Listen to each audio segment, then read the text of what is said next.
Imini yeSabatha ayibenhle kwabangcwele. Isihloko salenkonzo sithi usuku lokubuyisana. Isaiah 59 verse 1. Bheka isandla sikaJehova asifinyeziwe ukuba singasindisi. Nendlebe yakhe ayinzima ukuba ingezwe. Kepha ububi benu bunahlukanisile noNkulunkulu. Nezono zenu zibusithile ubuso bakhe kini ukuba angezwa. Amen. Mhla ka-16 December 2020 besine holiday libizwa ngokuthi usuku lokubuyisana. Ekuqaleni leli holiday kwakuli holiday lokuvuselela isivumelwano amabhunu asenza noNkulunkulu. Sokuthi uma esinqobile isizwe samaZulu bokwakha izivumelwano kanye nenzalo yabo. Lapho bebonga khona uNkulunkulu. Ngokukhululeka kwesizwe esimnyama igama leholiday lashintshwa kwathiwa usuku lokubuyisana.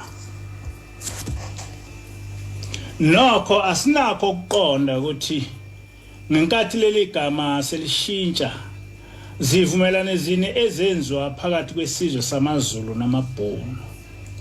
Asazi noma amabhunu asiqeda yini lesi sivumelwane abasenza noNkulunkulu sokuthi ngalolu suku bohlala bemkhonzela ukuthi wabapha amandla okusinqoba noma kwashintshwa igama nje kuphela.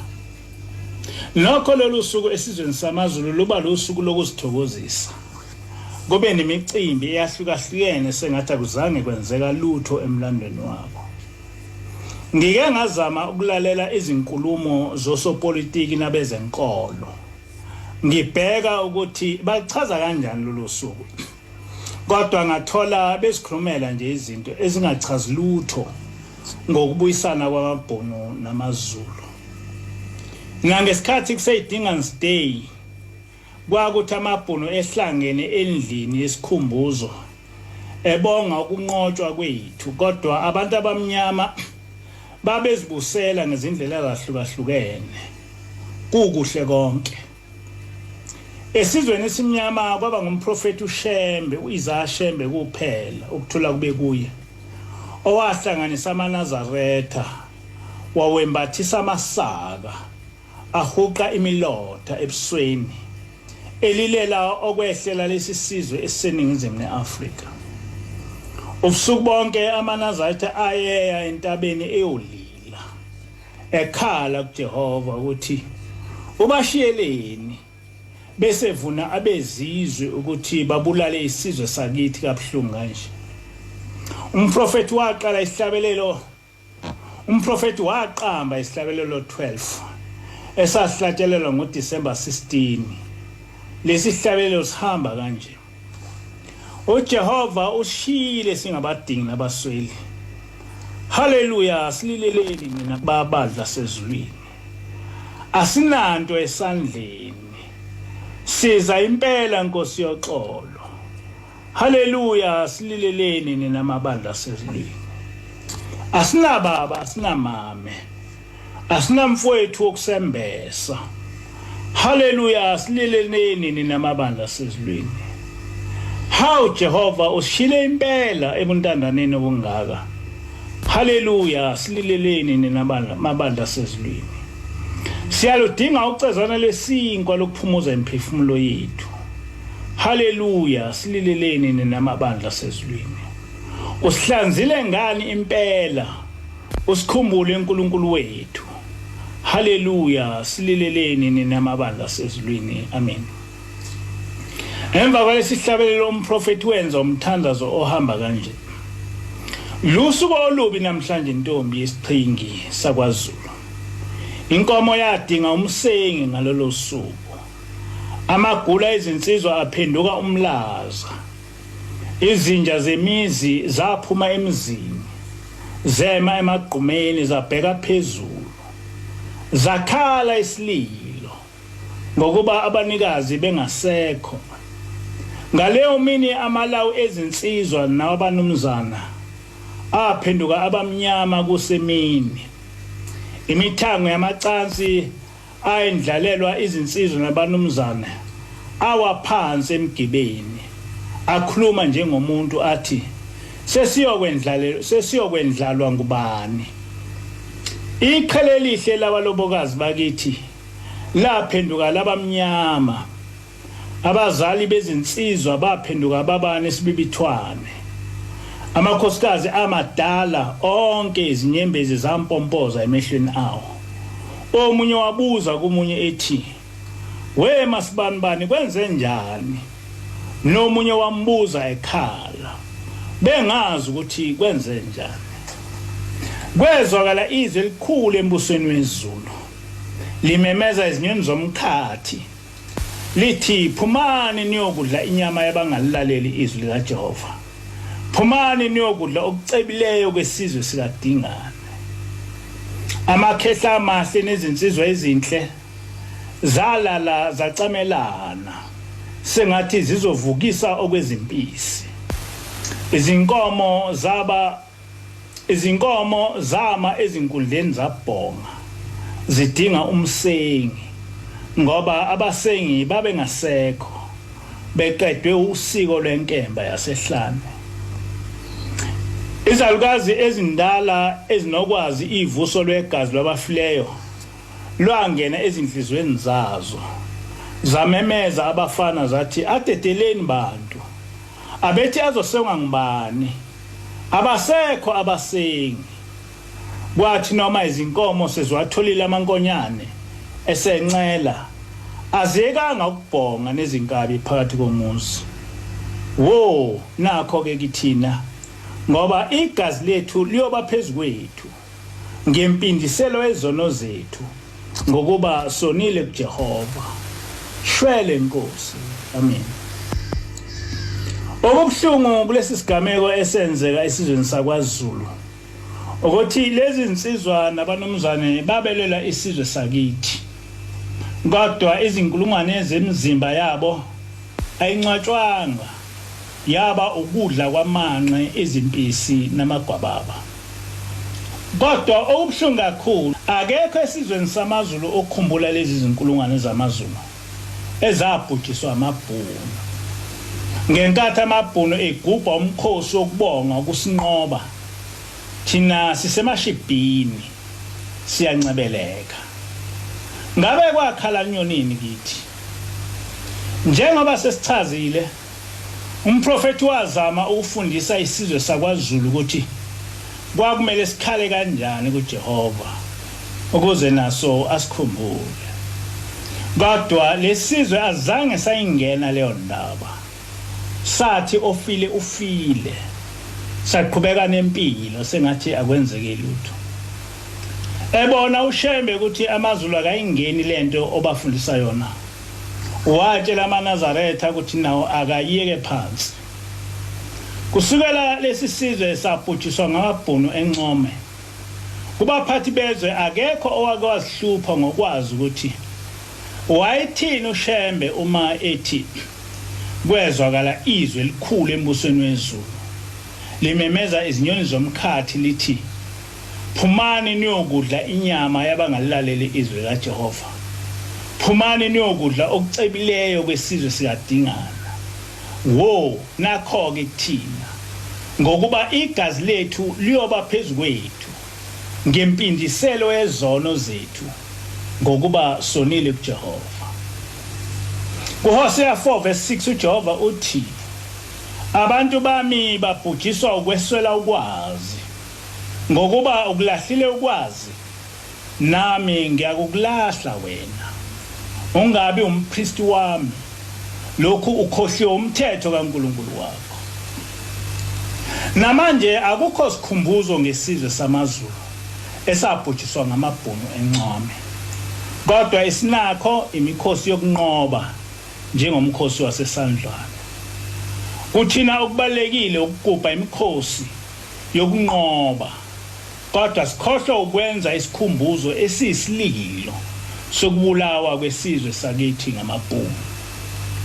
Wazama uShembe ukubonisa ukuthi lesi sizwe sisikhumbule kanjani isizwe sakubo, nokuthi kwakumele sikhale kanjani kuJehova. Kodwa akekho owake wayinaka leyo nto. kwenziwa yini ukuthi abaholi balesizwe babone kufanele bagubhe imikhosi yezimpi zasesandlwana kodwa bengasiboni isidingo sesikhumbuzo esiyisililo ngokufelwa amaqhawe akithi encome sisizwe esikhululekile kwezombusazwe kodwa hayi ngokuphelele engqondweni salandela yena lo nkulunkulu wezitha zethu samenza uNkulunkulu wethu seswele ukuhlakanipha kwasezulwini seswele ukuqonda indlela yasezulwini yokwenza izinto kwakuzokwenzeka kanjani ukuthi sibe ngaphansi kwezizwe ezimhlophe ngokwenkolo bese sibuya futhi sikhululwa yileyo nkolo kodwa uShembe wayazi ukuthi uNkulunkulu wethu unguJehova lona oqale ukuchithwa yilezi zizwe wayazi ukuthi inkinga yethu noNkulunkulu iqala emandulo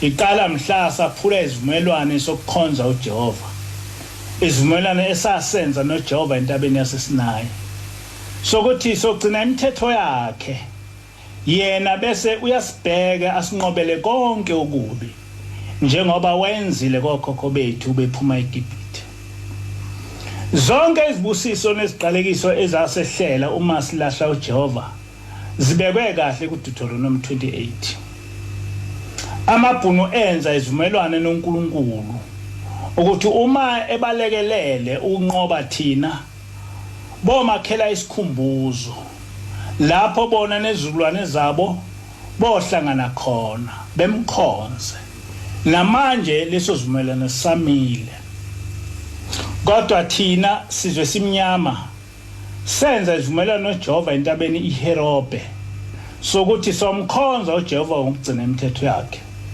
kodwa emva kwesikhathi samchitha uJehova nezizukulwane zethu noma uJehova esethume umprofeti ukuthi azosifundisa indlela yakhe asaba nandaba nalokho sayofuna yena lo nkulunkulu wamabhunu athandaze kuye ukuze asinqobe umbuzo okumele sisihluphe ngawo ngokuthi uma sithi December 16 usuku lokubuyisana sisuke sichaza ukuthini sibuyisana nobani kanjani uma sibuyisana namabhunu sibuyisana kanjani nawo uma sibuyisana noNkulunkulu sibuyisana kanjani nawo sibuyisana naye ngani uShembe wasichazela ukuthi mhla sibhutshiswa ngamabhunu ezulwini kwakhishwa izinyoni zezulu ukuba ziyostika ngesidumbu zokhokho bethu asikho isililo esavela ezulwini ngalokho kufa okubuhlungu kanje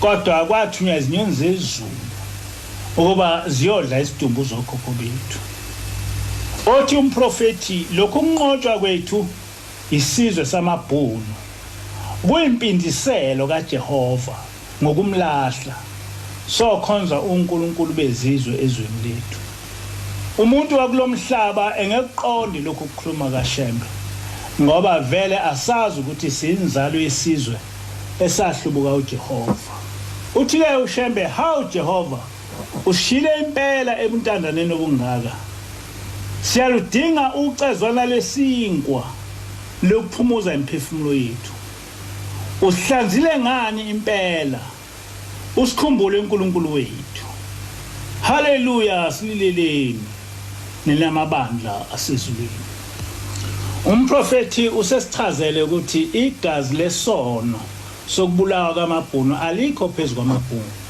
kodwa lelo gazi liphezulu kwethu ngoba sisizwe singamlaleli uJehova siyathanda ukwenza imikhosi yokugubha ubuqhawe bokunqoba kwethu kodwa asinalo usuku lwesililo sokukhumbula labo ababhubhele empini kabuhlungu uma sisizwe esinakayo sisikhohlwe kanjani isizwe sakithi esibhujiswe ngesinye isizwe phambi kwethu lolu suku esilibiza ngokuthi lusuku lokubuyisana ngalo sisuke sibuyisana nobani koze kube nini izizwe ezimhlophe ezihlala nezingqondo zethu noma sesakhululeka kusobala ukuthi sakhululeka kwezepolitiki kodwa kuningi okusamele kwenziwe ukusikhulula ekugqilazweni ngezinye izizwe ngokwengqondo izizwe ezimhlophe zihlakaniphile asifani nathi angeke zenze isivumelwano noNkulunkulu sokuthi umazi sinqoba zomkhonza nezikulwane zazo bese zitshelwa izitha zazo ukuthi abephule leso sivumelwano. Ngakho ke uma ngokubuyisana sichaza ukuthi sekukhona ukubuyisana nesizwe samabhunu singabe sicabangisa okwezingane ezikhasayo. Ngiyafisa ukwazi ukuthi ubani lo owathi lolu suku sekungelokubuyisana nokuthi ngokubuyisana wayichaza ukuthini. Njengoba sesichazile uShembe wayihlahla indlela yokuthi esimene esinje kwakumele senzeni, kodwa thina lemfundiso kaShembe sayichitha. Okokuqala umprofeti wasichazela ukuthi ngokwasezulwini lesimo sokubulawa ngamabhunu sibukwa kanjani. Okwesibili wasifundisa ukuthi kwakumele lolu suku silithathe kanjani njengesizwe. Kumabhunu lolu suku lwalusuku lokubonga uNkulunkulu ukuthi ulalele umkhuleko wawo asinqoba. Kithina kwakumele kube usuku lwesililo lapho silila khona kuJehova sicela intethelelo ngezono zethu nezokhokho bethu. Kodwa thina sabona lolu suku kulusuku lokuncebeleka. Uncebeleka kanjani ngosuku lokubulawa okwabulawa ngalo isizwe sakini? Ababulali baso bona begubha usuku lokunqoba thina. Esikhathini esiphambili uJehova wakwasinikela isizwe sakwaIsrayeli ezitheni zabo. Sathunjwa sahlushwa kabukhulu. Kodwa kuso leso simo kwavela amadoda ahlakaniphile name sabayo uJehova oNehemiya. Balwela ukubuyisana noJehova ngezono zabo nezokhokho babo. KuNehemiya 9 verse 1 to 3 kuthi ngosuku lwama-24 lwaleyo nyanga abantwana bakwaIsrayeli babuthana bazila ukudla benezindwangu zamasaka nothuli phezu kwabo.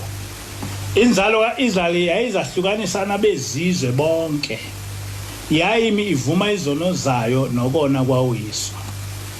Basukuma endaweni yabo bafunda encwadini yomthetho kaJehova uNkulunkulu wabo. Ingxenye yesine yosuku, ingxenye yesine bavuma izono zabo, bakhuleka kuJehova uNkulunkulu wabo. Ngenkathi isizwe samabhunu sigubha usuku lokusehlula, kungani thina singezile sibe nesikhumbuzo esisililo sokulilela ukubhubha kokhokho bethu? Ngabe asiboni ukuthi ngaleso senzo uJehova ngasithethelela ezoneni zethu nezokhokho bethu? Ake sininge ngalokho. Inkosi busise izwi layo. Le ntshumayelo iyatholakala ku Facebook page othi Rev Mpanza NCG.